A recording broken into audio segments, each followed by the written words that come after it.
दोस्तों नमस्ते, मैं सुशील कुलकर्णी। आप देख रहे हैं एनालाइजर न्यूज हिंदी। दोस्तों, नागपुर की घटना पर तो बोलना ही पड़ेगा।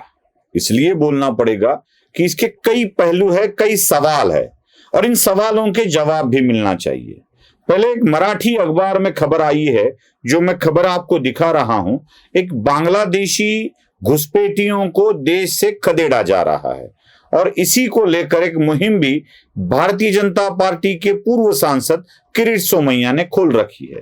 वह जिले जिले में जाकर आधार कार्ड के आधार पर जिन्होंने बहुत साल के बाद अपने जन्म की ये किया है, अपने अपने नगर पंचायत या कहीं पर नोंदित किया है, उसको ढूंढ के कितने गलत आधार कार्ड है इसकी वो जांच कर रहे हैं। उसके बारे में मैं आपको विस्तार से तो बताने वाला ही हूं, लेकिन इसके कारण हुआ क्या है यह जरा ठीक से समझना पड़ेगा। पिछले 4-5 सालों के आंकड़े मैं आपके सामने रख रहा हूं। 2021 में लगभग 109 बांग्लादेशियों को इस देश से निकाला गया। मैं बता दूं, अमेरिका ने जिस तरह से उनके देश में घुसे लोगों को हथकड़ियां डालकर अमेरिकी एयरलाइंस से या उनके लश्करी विमान में बिठाकर भारत भेज दिया था, जिसके ऊपर काफी सारी बहस हुई, उसी तरह से भारत लगातार महाराष्ट्र में बसे बांग्लादेशियों को, ये आंकड़े सिर्फ महाराष्ट्र के हैं, लगातार अपने देश से खदेड़ कर बांग्लादेश भेज रहा है। 2021 का आंकड़ा देखें तो 109 बांग्लादेशियों को खदेड़ा गया था।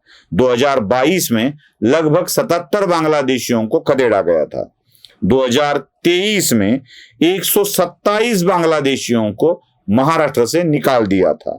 2024 में यही संख्या 202 तक पहुंची है और अब तक का हिसाब लगाया जाए 2025 में तो केवल 3 महीने में, पहले 3 महीने में 600 बांग्लादेशियों को इस देश से निकाल दिया गया है। 600। बाकी कुछ लोगों की इंक्वायरी चल रही है, कहां से है, कोई सैफ अली खान के मामले में फंसा हुआ है, कोई किस मामले में फंसा हुआ है, कोई चोरी चकारी खून डकैती इस मामले में जो फंसे हुए हैं उनको भी अब देश की कानून के अनुसार खटला चलाकर, मामला चलाकर उनके ऊपर कार्रवाई होगी। मुझे आशंका ये है कि क्या इन बांग्लादेशियों को हाथ में रखकर इन्हीं के मुद्दे के कारण किसी भी एक मुद्दे को पकड़कर कहीं ये हिंसा तो नहीं भड़काई जा रही है। मतलब आज समझो औरंगजेब का मुद्दा आ गया, चलो भड़काओ हिंसा, बांग्लादेशियों पर से ध्यान हटा दो, फिर हिंसा के बाद मुसलमानों को गिरफ्तार किया जाएगा, फिर गिरफ्तार करने उनको मारा जाएगा और पुलिस मारेगी, गिरफ्तार किया जाएगा, फिर आवाज उठाई जाएगी, मुसलमानों पर हमला हो रहा है, मुसलमानों पर दिक्कत हो रही है, उनके ऊपर अन्याय हो रहा है, इस अन्याय को रोकना पड़ेगा, फिर बांग्लादेशियों पर को ढूंढना, उनको खदेड़ देना, उसकी स्पीड जरा कम हो जाएगी। क्या यह कारण है? हो सकता है, इसके ऊपर भी ध्यान देना चाहिए। नागपुर की घटना में यह एंगल भी टटोलना चाहिए, मुझे ऐसा लगता है, क्योंकि इस पूरे मामले में कहीं भी मुसलमानों की गाड़ी, मुसलमानों के घर, मुसलमानों के दुकान टारगेट नहीं हुए हैं, केवल हिंदुओं के किए गए हैं। अगर आप इस तरह से खदाड़ने की कोशिश करोगे तो होगा, तो ऐसा होगा, यह शायद बताने की या इशारा देने की यह कोशिश हो सकती है। एक सीधा साधा सवाल मन में आता है।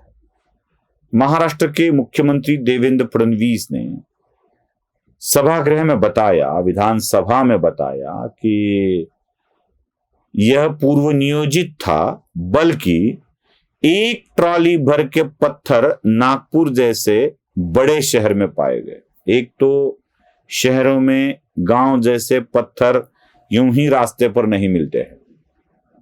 एक ट्रॉली भर के पत्थर मतलब जरूर इन पत्थरों को इकट्ठा किया होगा, क्योंकि शहरों में कंस्ट्रक्शन में पत्थर इस्तेमाल नहीं होते हैं। नहीं होते हैं।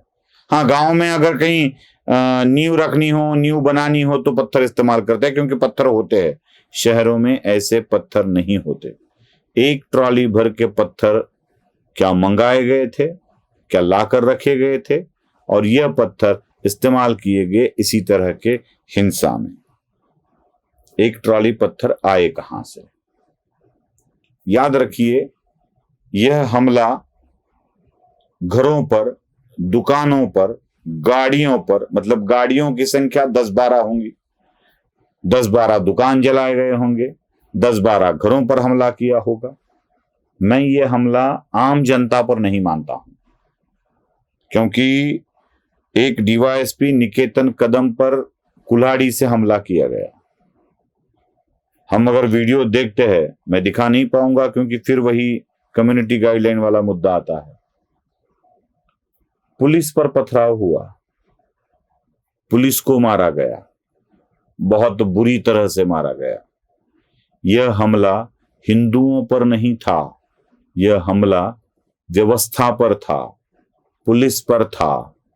शायद सरकार को गिराने की साजिश थी, बदनाम करने की साजिश थी, जो कामयाब नहीं हो पाई। पेट्रोल बम का इस्तेमाल किया गया, पत्थरों का इस्तेमाल किया गया और पुलिस को पीटा गया, पुलिस को मारा गया। मतलब साफ है, कहीं ना कहीं इस मामले में पुलिस को ही टारगेट करना था। अगर यह पूर्व नियोजित था तो हमारी ये जो व्यवस्था है, गुप्त वार्ता वाली, इंटेलिजेंस ब्यूरो वाली, ये क्या कर रही थी? कहां छुप कर बैठी थी? क्या इनको इसका अंदाजा नहीं आया? क्या कुछ होने वाला है ये समझा नहीं? पुलिस पर सशस्त्र हमला हो रहा था, क्या इनको ये ध्यान में नहीं आया? आया हो तो भी बताया नहीं ऐसा हुआ है क्या? क्योंकि सरकार को भी मैं आगाह करना चाहता हूं कि यही बात दिल्ली में हुई है, यही बात यूपी में हुई है। हम आए दिन योगी आदित्यनाथ और दिल्ली के गुण गाते रहते हैं, लेकिन दिल्ली में एक विशिष्ट अधिकारियों का वर्ग था, खास करके भूमिहार वाला वर्ग था। यूपी में भी वही वर्ग था जो लॉबी बनाकर प्रधानमंत्री और गृह मंत्री को अंधेरे में रख रहा था, और एक अग्निहोत्र चलाया गया। उस अग्निहोत्र को हटाया गया है, एक अग्निहोत्र चलाया गया जो अंधेरे में रखकर व्यवस्था को बदनाम करने की कोशिश की गई। परिणाम यूपी में हमने देखा क्या हुआ, लोकसभा के इलेक्शन में। परिणाम महाराष्ट्र में भी हमने लोकसभा के इलेक्शन में देखा।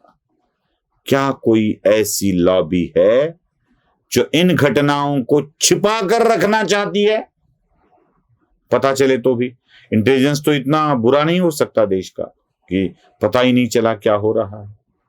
क्या कोई ऐसी लॉबी है जो मुख्यमंत्री को अंधेरे में रखना चाहती है, ऐसी घटनाएं होने देना चाहती है और बदनाम करना चाहती है? क्या ये बांग्लादेशियों पर किए गए कार्रवाई का नतीजा है या औरंगजेब पर का प्रेम है?